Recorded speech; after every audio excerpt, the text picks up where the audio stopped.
এখন কাটবে নাকি, বেরানোর সময় কাটবে। এখানে আমাদের এন্ট্রি করা হয়ে গেল।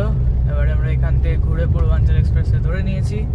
সেটার থেকে আমরা যখন লখনৌতে এক্সিট করব, তখন যেই টোল প্লাজাটা দিয়ে বেরাবো, তখন আমাদের অ্যামাউন্টটা কাট হবে, রাইট? কারণ হচ্ছে রাস্তাটা বক্সার থেকে লখনৌ, এবার বক্সার থেকে যে লখনৌ অব্দি যাবে তার একরকম হবে। আমরা মাঝখান থেকে যেহেতু এখান থেকে উঠছি, আমরা তো কিলোমিটারটা কম আর্ন করছি, ওই জন্য কম কিলোমিটারের জন্য কম। যারা ফুল কিলোমিটার যাবে তাদের একটা রেট, যারা যেখান থেকে এন্ট্রি করবে বেরিয়ে আসবে তাদের একটা আলাদা রেট। এই যে এখান থেকে উঠে গিয়ে এবার আমরা ধরে নিয়েছি পূর্বাঞ্চলের পথ। Let's go! Yay! Second time in Purvanchal. Second time in Purvanchal. পূর্বাঞ্চল ওই বৌদি তুলে না, এই রাস্তার মাহাত্ম্যই আলাদা ভাই। 2 বছর পরে লোকে হাজার চেষ্টা করেও পারে না এত ড্রাইভিং করে। 123 আমাদের কি অবস্থা, বছর বছর পূর্বাঞ্চল। আসছে বছর আবার করে চলো আসছে বছর আবার হবে। স্টেশন দেওয়ার যেটা, আমরা যারা কলকাতা থেকে লখনৌ আসবো, আমরা লখনৌ কলকাতা রাস্তাটা মোটেও কম নয়, এবং এটা not a matter of joke.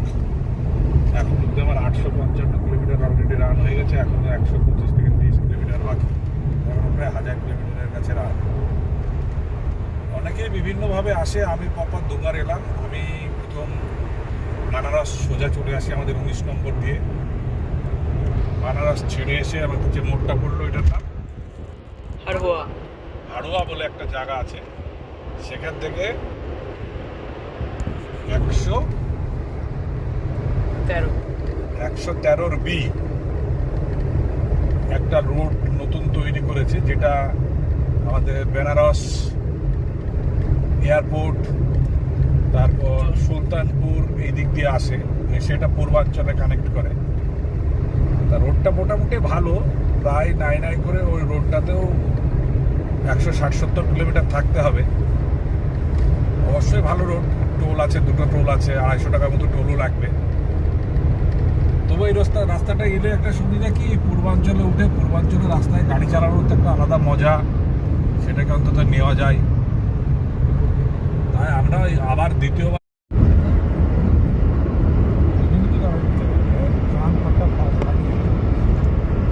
টোটো মোটো চলবে না, পশু পাখি থাকবে না, এইটাই হচ্ছে, এটা হচ্ছে